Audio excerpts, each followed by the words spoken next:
जय श्री सीताराम भक्तों, स्वागत है आपका हमारा YouTube चैनल ब्रह्मेश्वर महादेव ज्ञान दर्पण में। भक्तों, आज जो हम चर्चा करने वाले हैं, जो ये होली से पहले जो अष्टमी तिथि जब आती है, फाल्गुन शुक्ल पक्ष में अष्टमी तिथि आती है, तो अष्टमी से लेकर पूर्णमासी तक जो है 8 दिन का होलाष्टक रहता है। ये होलाष्टक में जो है हमारे बहुत सारे जो शुभ कार्य होते हैं तो वो वर्जित होते हैं। ये क्यों वर्जित होते हैं, कौन कौन से कार्य हमें वर्जित होते हैं, कौन से कार्य करने चाहिए, कौन से नहीं करने चाहिए, इसके बारे में जो हम विस्तार से बताने वाले हैं। भक्तों, यदि आप हमारे इस चैनल पर नए हैं तो अभी तक आपने हमारे चैनल को सब्सक्राइब कर लीजिएगा। वीडियो आपको अच्छी लगे तो इसको लाइक और शेयर जरूर कीजिएगा। भक्तों, सबसे पहले तो मैं आप सबसे हाथ जोड़ करके क्षमा याचना करता हूं, क्योंकि मैं आज काफ़ी दिन के बाद जो है आपके सम्मुख पेश हुआ हूं। क्योंकि जैसे कि आप जानते हैं कि मैं एक कैंसर पेशेंट हूं, तो थोड़ा स्वास्थ्य ज़्यादा खराब होने की वजह से 2-3 महीने से जो है मैं किसी प्रकार का जो है सोशल एक्टिविटी में नहीं आ पाया। स्वास्थ्य थोड़ा ज़्यादा खराब था और अभी भी थोड़ा इतना सही तो अभी नहीं कह सकते इसको। बाकी बाबा भोलेनाथ के चरणों में बैठा हूँ, जैसी उनकी इच्छा होगी, जब तक उनको अपनी सेवा करानी होगी तब तक मैं बैठा हुआ हूँ। भक्तों, बहुत से लोगों के कमेंट आ रहे थे, बहुत से लोग जो है काफ़ी चिंतित भी थे हमारे स्वास्थ्य को लेकर के कि भाई हम जो है ना किसी प्रकार का जो है हम यूट्यूब पर आजकल दिखाई नहीं देते, या हम किसी प्रकार से एक्टिविटी में हम जो है शामिल नहीं होते। तो इसके बारे में सब बताते हैं, सब हमें जो है कमेंट कर रहे थे। भक्तों, आपको मैं बता दूं कि परमपिता परमेश्वर की कृपा से अभी जो है स्वास्थ्य में काफ़ी सुधार है, और जैसा भी जब तक होगा तब तक मैं आपकी सेवा में बना रहूँगा, जब तक बाबा भोलेनाथ चाहेंगे। तो भक्तों, आप जो है किसी प्रकार की चिंता या ऐसा ना करें, और मैं आप लोगों को जो है भगवान से प्रार्थना करता हूं कि आप लोग जो है मेरे बारे में इतनी चिंता करते हैं। मैं आपको बहुत बहुत धन्यवाद करता हूं, आपका आभार प्रकट करता हूं। भक्तों, आज जो हम बात करने वाले हैं होलाष्टक के बारे में। जब फाल्गुन शुक्ल पक्ष की अष्टमी तिथि से जो है होलाष्टक प्रारंभ हो जाते हैं, जो कि फाल्गुन की जो पूर्णिमा तिथि आती है तब तक जो है होलाष्टक रहते हैं। इन होलाष्टकों में जो है हमारे जो शुभ कार्य होते हैं वो वर्जित हो जाते हैं, जैसे विवाह कार्य है या मुंडन है, जो हमारे 16 संस्कार होते हैं, जैसे विवाह है, मुंडन है, कर्ण छेदन है, बाल छेदन है, इत्यादि इत्यादि जो हमारे शुभ कार्य होते हैं। जैसे गृह प्रवेश है, गृह प्रवेश घर की जो है नींव रखनी है, नया कारोबार शुरू करना है, इनको जो है वर्जित माना गया है। ये वर्जित क्यों होते हैं? भक्तों, देखो, एक तो ये मान्यता है कि हमारे शास्त्रों में ऐसा विचार आता है कि भक्त प्रहलाद को जो है हिरण्यकश्यप को जो है हिरण्यकश्यप ने जो है नाना प्रकार के कष्ट दिए थे, यातनाएं दी थी। इस अष्टमी से लेकर के, वैसे तो वो रोज कुछ ना कुछ यातनाएं देते रहते थे, बाकी जो है फाल्गुन मास की जो अष्टमी तिथि से लेकर के पूर्णिमा तक जो है 8 दिन जो है उन्होंने जो भक्त प्रहलाद जी पर नाना प्रकार के अत्याचार किए।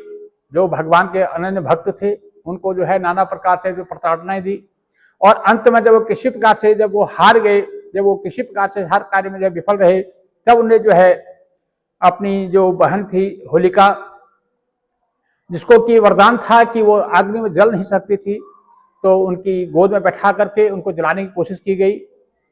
लेकिन भगवान श्री हरिनारायण जी की कृपा से भक्त प्रहलाद जो है बच गए, तो जो है होलिका जो है उनका दहन हो गया, इसलिए हम होलिका दहन करते हैं। भक्तों, इस प्रकार से जो है इन 8 दिनों में ये मान्यता है। दूसरा, जो हमारे जो शास्त्रीय पद्धति है उसके हिसाब से ये होता है कि इन 8 दिनों में जो हमारे ग्रह दशाएं जो होती है, वो ग्रह जो है हमारे काफी जो है उग्र हो जाते हैं। तो इन उग्र हो जाने के कारण जो है इसमें जो है मनुष्य का स्वभाव चिड़चिड़ा हो जाता है, उसका मन एकाग्र नहीं हो पाता है, और नाना प्रकार जो है मन में जो है अशांति रहती है, क्लेश रहता है। और कोई भी हम जब शुभ कार्य करते हैं तो उस पर सफलता होने के जो है काफी कम चांस किसी प्रकार का हमारा मुहूर्त नहीं बन पाता है। यदि हम कोई शुभ कार्य करते हैं तो उसको जो है सफल होने में काफी जो है उसकी संभावनाएं बनी होती है। इसलिए जो है इन ग्रह के उग्र होने के कारण भी जो है इन 8 दिनों में जो है हम कोई भी शुभ कार्य नहीं करते हैं। तीसरा जो कारण होता है इसमें ये होता है कि ऐसी मान्यता है कि जो हमारा जो सनातन धर्म का जो नव वर्ष जो प्रारंभ होता है, जो उसका पहला महीना आता है वो चैत्र का महीना आता है। चैत्र, बैसाख, जेठ, आषाढ़, सावन, भादो, इस तरह से चैत्र से जो है हमारे नए साल की शुरुआत होती है। जो साल का जो पहला महीना होता है हमारा सनातन धर्म से, हिंदू धर्म के हिसाब से वो चैत्र का महीना होता है। तो भगवान श्री कृष्ण चंद्र जी ने ये जो है प्रेरणा दी थी कि इस चैत्र के महीने में जो है मानव को जो है सारे अपने कार्य, घर गृहस्थी के कार्य को छोड़ करके इसमें उनको नाचना चाहिए, गाना चाहिए, नृत्य करना चाहिए, भगवान का भजन करना चाहिए, भगवान का कीर्तन करना चाहिए और नाना प्रकार से जो है भगवान की जो है स्तुति करनी चाहिए और नृत्य, गायन इत्यादि के द्वारा जो है अपना जो है मनोरंजन करना चाहिए। इसमें किसी प्रकार का जो मांगलिक कार्य इत्यादि जो है कोई भी सांसारिक कार्य न करते हुए सिर्फ इसमें भक्ति ही भक्ति करनी चाहिए। तो वैसे भी आज भी हम जो है गांव देहात में देखते हैं कि चैत के महीने में जो है गांव में जो है ये आज भी नृत्य, गीत इत्यादि होते हैं। धीरे धीरे जो है ये जो है सिमटता जा रहा है। जो हमारा जो नाच गायन का जो ये है, जैसे चैता इत्यादि गाते थे, फगुआ गाते थे, चैता गाते थे, तो ये सब जो लोक गीतों का जो है प्रचलन धीरे धीरे जो है समाप्त होता जा रहा है। जो हमारी संस्कृति जो है लुप्त सी होती जा रही है। बाकी अभी भी जो है दूर दराज गाँव में देखा जाता है कि चैत के महीने में जो है सभी लोग जो है गांव में एकत्र होकर के आपस में टोली बना करके नाना प्रकार के जो है नृत्य, गायन इत्यादि करते हैं, चैता इत्यादि गाते हैं। तो उसमें जो है भजन कीर्तन करते हैं। इन 8 दिनों में भी जो है इस फाल्गुन के जो अंतिम 8 दिन होते हैं इसमें भी काफी जो है नृत्य, गायन इत्यादि करना, इसमें नाचना और गाना भगवान ने प्रेरणा दी है इसमें कि मनुष्य जितना है उतना जो नृत्य करना चाहिए। और एक कारण ये भी है कि क्योंकि ये बसंत ऋतु होती है और इसमें जो है बसंत के आगमन में जो है नाना प्रकार के जो है हमारे जो प्रकृति में जो है नए नए जो है तरुणाई आती है। इसमें फल फूल इत्यादि आते हैं और नए नए जो है उमंगें आती है। इसलिए भी जो है इसमें नृत्य, गायन इत्यादि किया जाता है। इन 8 दिन में जो है हमारे सारे जो मांगलिक कार्य हैं उनको एक तरफ साइड में कर करके हम सिर्फ भगवान की भक्ति करते हैं। और इसमें एक कारण ये भी है कि इन 8 दिनों के अंदर जो है जो फाल्गुन जो हमारा वर्ष, जो हमारा जो हिंदू धर्म के हिसाब से जो महीना होता है, जो वर्ष होता है, उसमें जो है फाल्गुन का महीना जो है अंतिम महीना माना जाता है। तो इस अंतिम महीने में जो है हम जब पूरे साल भर जो है किसी प्रकार का पूजा पाठ, नृत्य, गायन इत्यादि नहीं कर पाते हैं, तो इन 8 दिनों में यदि हम भगवान की जो है पूजा कर लेते हैं, भगवान के स्तोत्रों के द्वारा जो है उनके नाना प्रकार की स्तुति करते हैं, नाचते हैं, गाते हैं, भगवान को रिझाते हैं, तो हमारे साल भर किए हुए जो है हमारे जाने अनजाने में जो हमसे कुछ अशुभ कार्य हो जाते हैं, क्योंकि हम जो है घर गृहस्थी वाले मानव हैं, हमसे जो है मानव देह है, कुछ ना कुछ ऐसे गलत कार्य हमसे हो जाते हैं। तो उनको जो है उनके निवारण के लिए जो है इन 8 दिनों में जो है भगवान की पूजा, निरंतर पूजा ही करनी चाहिए। अब इसमें हमें क्या करना चाहिए, आप सब इस पर ध्यान देते हैं। हमें इसमें जो है भगवान की जो है बहुत ज्यादा से ज्यादा जो है भक्ति करनी चाहिए। नाना प्रकार के स्तोत्रों के द्वारा जो है भगवान की जो है पूजा अर्चना करनी चाहिए। जो भी अपने इष्ट हों, जैसे कोई राम को मानता है, कोई कृष्ण को मानता है, कोई शिव को मानता है, कोई माता को मानता है, कोई हनुमान जी को मानता है, जिसको भी जो आप मानते हैं, जो भी आपका इष्ट है, अपने इष्ट के नाम पर जो है ज्यादा से ज्यादा मंत्र जाप करें, ज्यादा से ज्यादा जो है उनका गुणगान करें, उनकी स्तुति गान करें, नाना प्रकार के स्तोत्रों के द्वारा जो है उनका भजन करें, उनकी कथाएं सुने, उनकी लीलाएं सुने, उनका गुणगान करें और नाचें और गाएं। भगवान भोलेनाथ जी का जो है रुद्रा अभिषेक इसमें जो है ज्यादा से करना चाहिए। जैसे आप वैसे रुद्राभिषेक करें, पंचामृत को अभिषेक करें, या जो भी आपसे बन पड़ता है बिल्वपत्र इत्यादि चढ़ाएं, भगवान भोलेनाथ जी का अभिषेक करें। जो है उसमें श्री लक्ष्मण जी का पूजन करें, श्री विष्णु सहस्त्रनाम का पाठ करें, गीता जी का पाठ करें, श्रीमद् भागवत सुने, श्री देवी भागवत सुने, इत्यादि जो है शिव महापुराण सुने। यानी अब जो है हमारे जो नाना प्रकार ग्रंथ है, पुराण है, उनकी जो कथाएं सुने और अपने भगवान का जो है ज्यादा से ज्यादा ध्यान करें, ज्यादा से ज्यादा मंत्र जाप करें, ज्यादा से ज्यादा स्तोत्रों के द्वारा जो है उनका पूजन करें, उनकी जो है आरती करें, उनका भजन करें। इन 8 दिनों में जो है अपने सारे सांसारिक कर्मों को रोक करके सिर्फ भक्ति और भक्ति करनी चाहिए।